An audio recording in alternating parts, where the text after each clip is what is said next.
Hello and welcome to West Country Wanderings. What you're about to see is a revised edition of my first vlog exploring the Cotswold Way. Did a few edits to it. I've done some more footage over at Haresfield Beacon and around Far Westrip. Anyway, hope you enjoy it.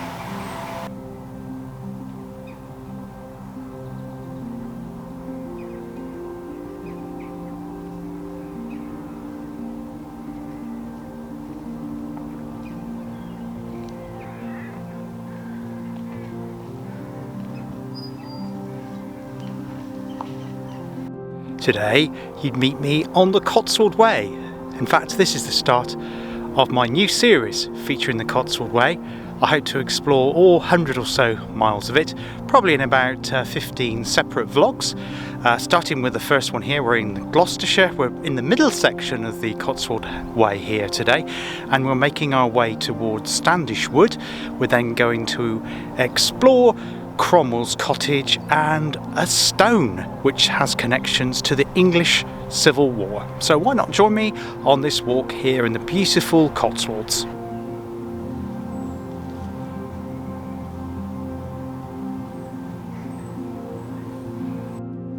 Over in the distance is Haresfield Beacon, which is where we're headed today.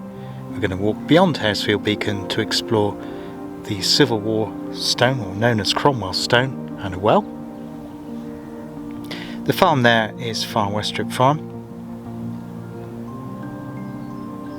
and we then also have the hamlet of Far Westrip, which is where the Cotswold Way tour starts proper, where we meet up with the actual Cotswold Way trail. Down in the valley there, we're looking towards the Stroud valleys now.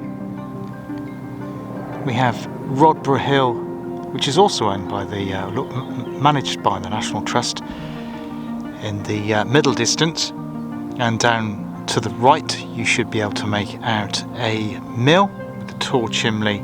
That has been restored. It's now the headquarters of Stroud District Council, and it's sited right alongside the Stroud Water Canal, which is currently being restored, and that's something we're going to be looking at in more detail on another vlog. Moving our way around to the left, we have the centre of the town of Stroud, and there are 5 valleys which radiate from the town centre. And like much of the Cotswolds, the important trade here was wool, because of obviously the numerous sheep farms around the valleys of and the hills around the Cotswolds. The wool here is of very high quality, and over the years it became a centre of the wool industry and manufacturing. In later years there's also the manufacture of billiard tables, which still goes on at one of the Stanley mills. Moving round to the left is Westrip proper, and the valley in between the ridge there and the hill further on takes you along to the town of Painswick, which we'll actually be exploring in the second vlog here on West Country Wanderings Cotswold Way series.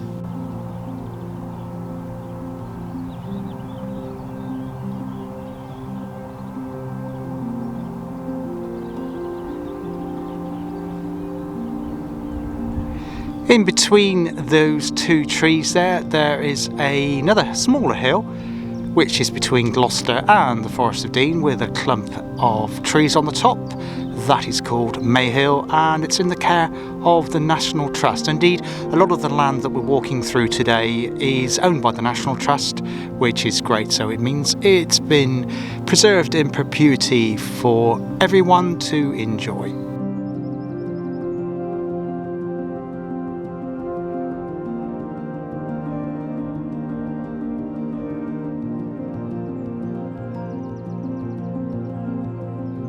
We are now about to enter Standish Wood, which is a huge wood. I'm not sure how many hectares it is. If I find out, I will put it on as a subtitle. It certainly goes on for several miles here, high above on the edge of the Cotswold, escarpment, and that's the entrance to Standish Wood. I believe the track lane that we're currently walking along, which forms part of the Cotswold Way, was formerly a coach road between Stroud and Gloucester, and legend has it that it was used by highwaymen in the 16th and 17th centuries. Just behind where I'm standing at the moment is an extensive quarry, which would have been a limestone quarry. This would have been stone excavated some considerable time ago, probably mid-19th century, although I don't know the exact date that it opened and closed, and it would have been for the local villages around here, places like Westrip and Randwick, perhaps some of the buildings in Stroud as well. That's Haresfield Beacon over towards where we're headed. Towards stunning views from the top there. There's May Hill again, and across towards the Severn Vale. Beautiful field here full of buttercups. We've just left Standish Wood, at least for the time being, and we've just worked our way down the slope, leaving the wood there.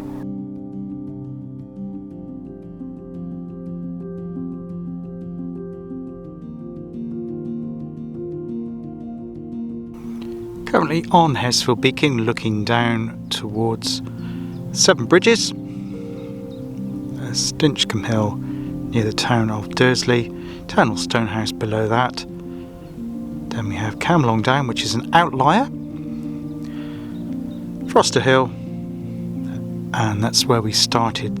Standish Wood just coming in on the left of the screen now. And that's the extents of Standish Wood that have walked through to get to this point here at the top of Haresfield Beacon.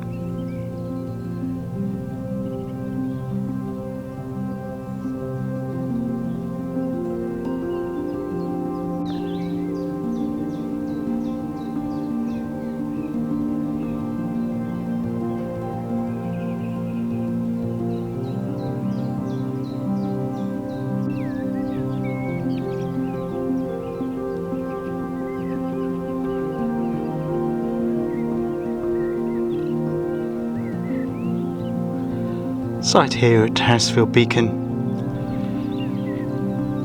was once an Iron Age fort,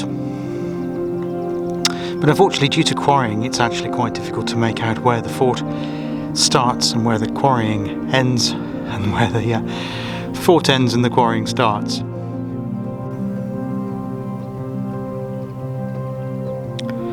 This is one of the locations of the tumulus, or tumuli should I say.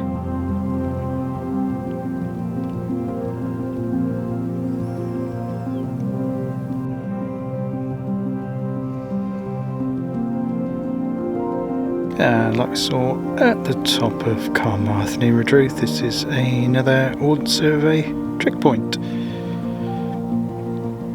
here on the top of Haresfield Beacon.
Dead centre of the frame at the moment is the city of Gloucester with its cathedral. To the left of that is the range of the Malvern Hills. The highest peak on the to the left of the city of Gloucester is Worcestershire Beacon, and the next highest peak near the middle of the range of the hills is Herefordshire Beacon, and you probably worked out the Worcestershire Beacon lies in Worcestershire and Herefordshire Beacon lies in the adjoining county of Herefordshire. To the right of the city of Gloucester is Robinswood Hill, and moving around to the right you then get to the area of Gloucester called Longlevens and out towards Staverton Airport, or Gloucestershire Airport as it is now known, and then farther on from that is Crickley Hill, which is on the edge of the town of Cheltenham.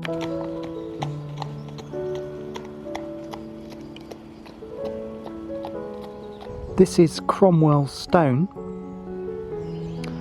and inscribed herein is the date 5th of September 1643. Just at the bottom there, it's very, very worn, you can just make it out. The 5th of September 1643 has a significance as far as the English Civil War is concerned, because it's the day when the Royalists raised their siege on the city of Gloucester, which is just down the valley below me. And that is unusual for this area because of the fact that they supported the Roundheads, so it's very, very peculiar. There is a house called Cromwell Cottage just down in the valley from here as well, but why this stone is at this particular location remains very unclear, because the battle wasn't at this spot, it was down in the city, and we don't really know why the cottage is called Cromwell Cottage. Now, whether Oliver Cromwell stayed in the cottage before moving on to the city of Gloucester, we don't really know. There's no record of that, but it remains a curious artefact here along the Cotswold Way.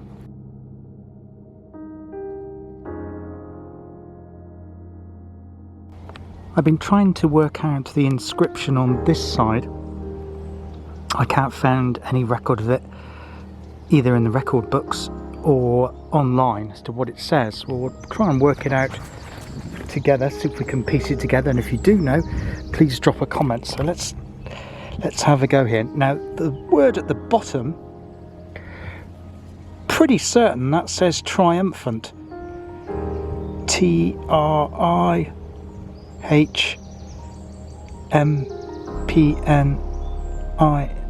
I think this is in Latin, so it might actually say triumphiat, which is, I'm guessing, Latin for triumphant. That there looks like, well, that's an F-I, and then either an M or an N. I think that's an M, so F-I-M, and then the letter here has been worn away. A simple cross above it. And then below that we have an F T H C H A, which is a puzzle. There is an E down here. I don't think that's I would think that's actually vandalism. It is a soft limestone, so I think somebody has put that in there because it's in a slightly different font from the rest of the text, and it doesn't really fit in to the layout of the triangle here. Yeah, but if you can shed any more light on what that may say, obviously the triumphant bit at the bottom is referring to the siege, the fact that the army were successful over the city of Gloucester. But as to the first bit, I'm not too sure. But to the left of the stone we have stunning views again across the vale here.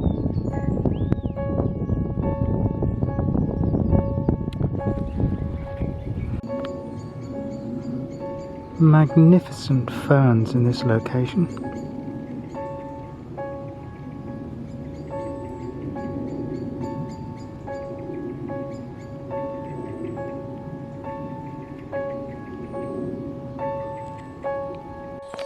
Now on the walk we come to this lovely well.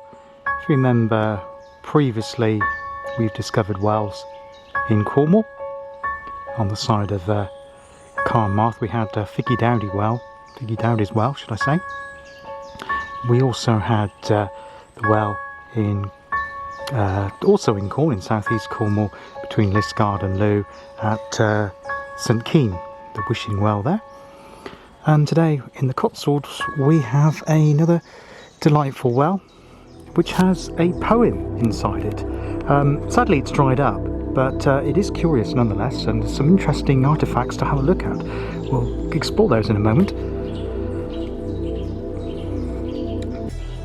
First of all, you can actually still see the winding handle here on the right hand side. Absolutely fantastic. Where the rope would have been around this part here, and then you've got the bracing bars down there still intact, and the wood complete with latch there. Sadly the well itself has been long since been filled in. Looks like it has been filled in by concrete for reasons I don't know. It has a magnificent roof as well, completely intact. That is just wonderful. And the poem I was talking about is here.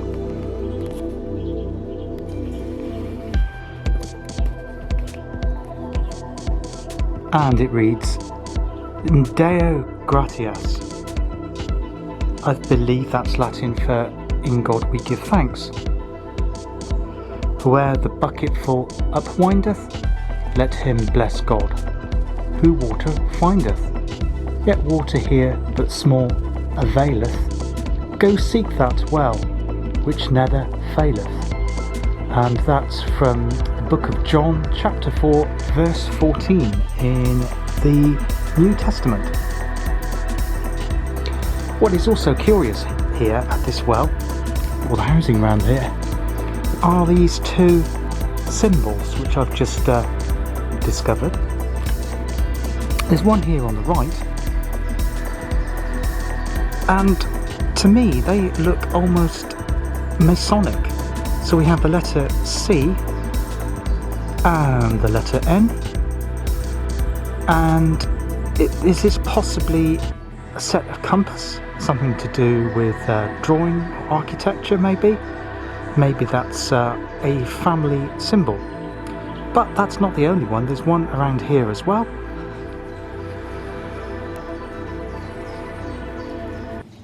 And it looks like it's an amalgam of a T together with a D and possibly an N as well.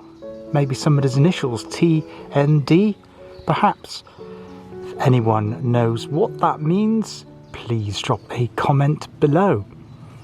The other thing to point out, which I haven't done on the route so far, is the waymarked route for the Cotswold Way. It's near 100 miles.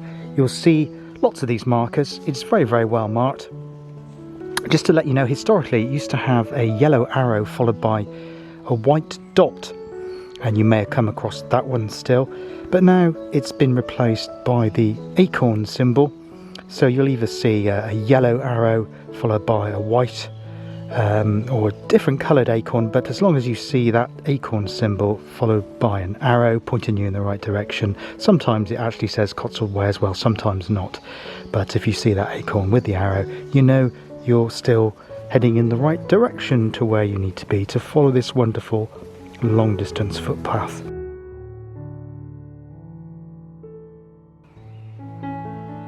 This is the outside of the Wells building, and I just discovered it again, and yes, another puzzle to this curious, very, very curious well. Just above that, whether there probably was a window at some point, there is an inscription 1870. Now, I think the well is a lot older than 1870. I think that marks either the date that the outside structure of the well was encased, or maybe perhaps it was renovated in 1870. Certainly some work was done. You can see the brickwork which goes up to where the brick tiles are is newer than compared to the rest of the building. It's also set inside a six-pointed star. Now, does that indicate a possible Jewish connection?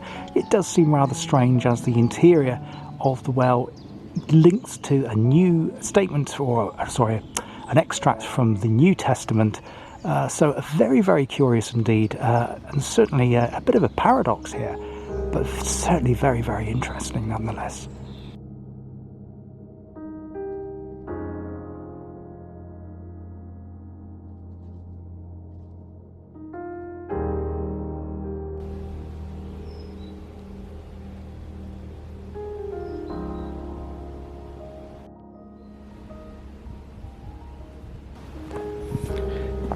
Some of you might be wondering why am I currently in Gloucestershire. Well, I'll still be filming in Devon and Cornwall because I have relatives in that part of the world, but for reasons I'll probably expand on a future point, I'm currently in Gloucestershire, based in Gloucestershire for the moment, so I'll be doing material around this area. As I say, my big project at the moment is to do the entire Cotswold Way, and this is the first instalment on that.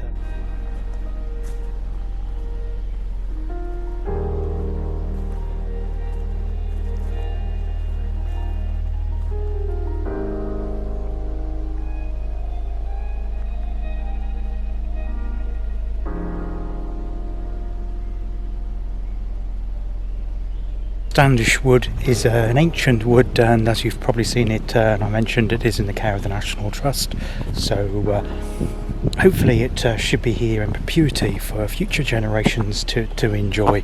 And it sits high above the Cotswold Escarpment and overlooks the city of Gloucester, the Severn Plain, and also the 5 valleys that make up the Stroud valleys, and that's one of those where I walked up from today.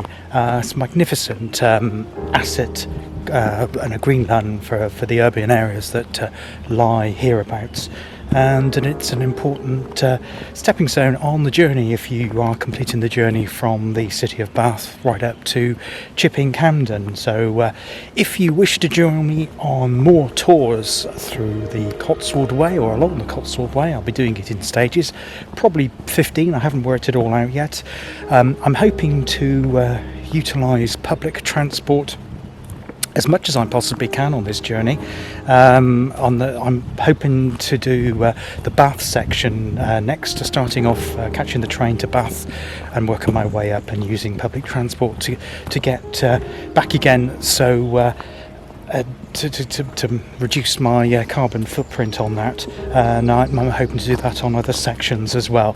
Obviously, being a linear walk, it is a little bit tricksy to plan, because if you do use a car or going on public transport, you do obviously have to make your way back to your point of origin, but I will certainly do my best to make sure that I'm using public transport whenever I can on this journey. Point I occasionally do this from time to time, as I mention, give shout outs to fellow YouTubers out there. Hello, hi guys and gals.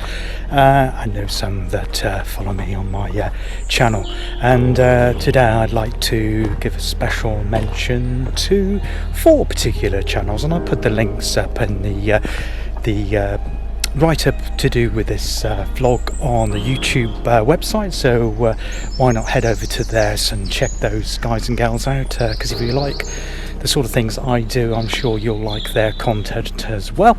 You may already be subscribers, I don't know, but just in case you're not, I will talk about these 4 channels in turns. The first channel that I'd like to mention is Abbie Barnes, Spend More Time in the Wild.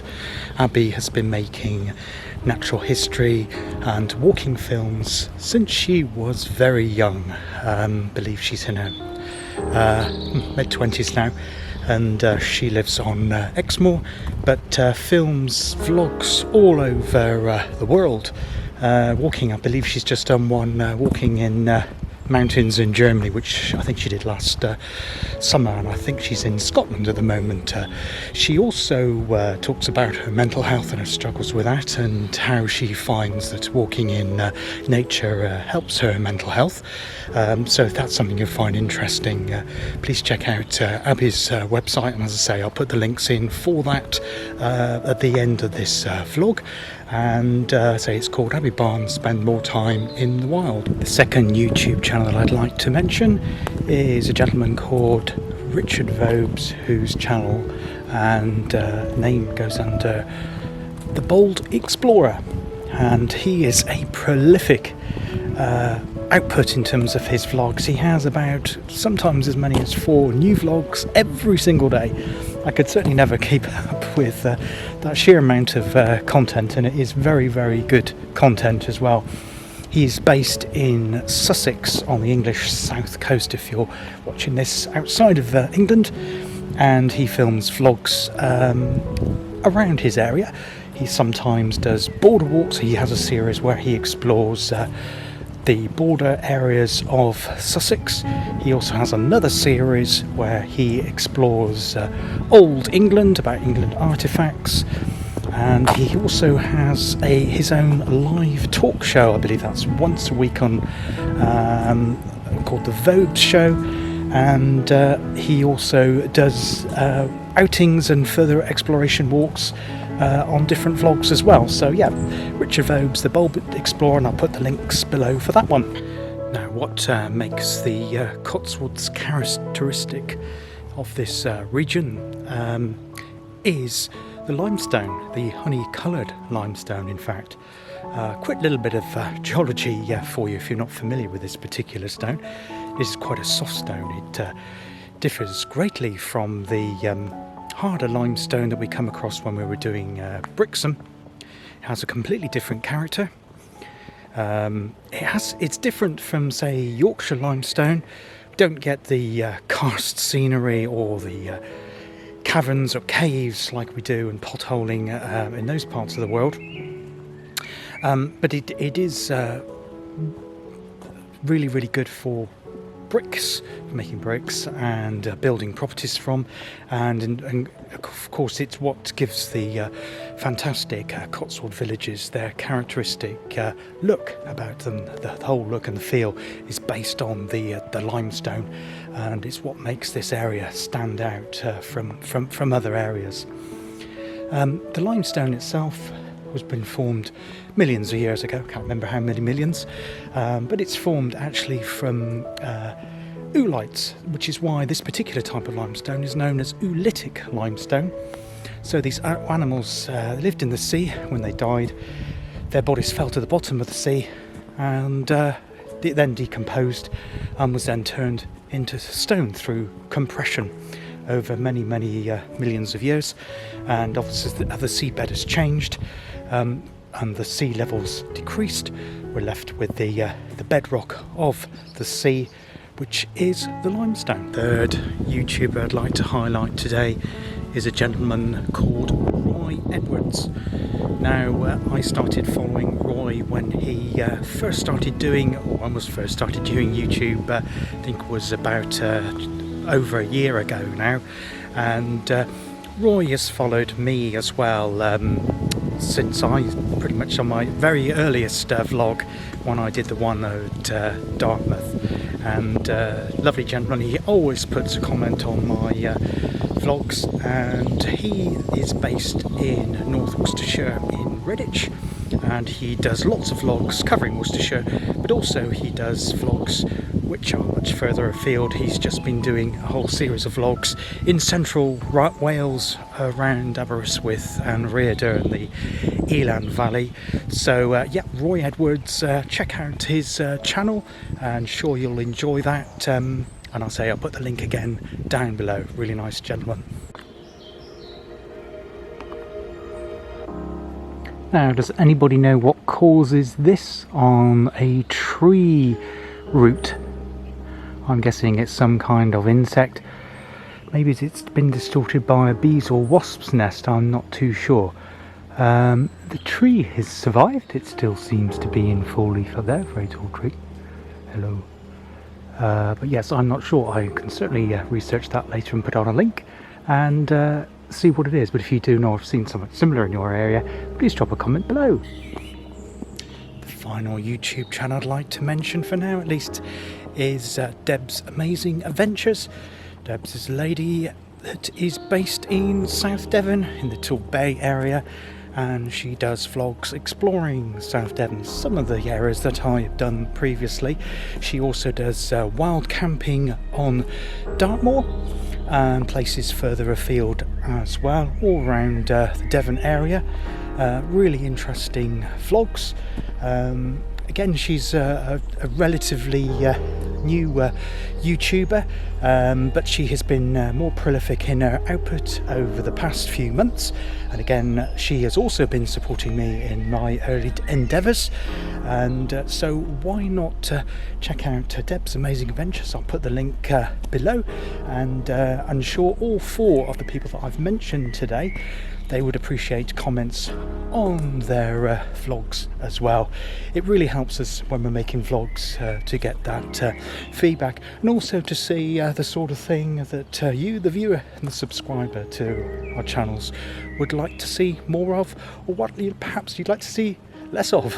And we'd love to all hear from you, and I certainly appreciate feedback from people. It gives you inspiration to make more vlogs.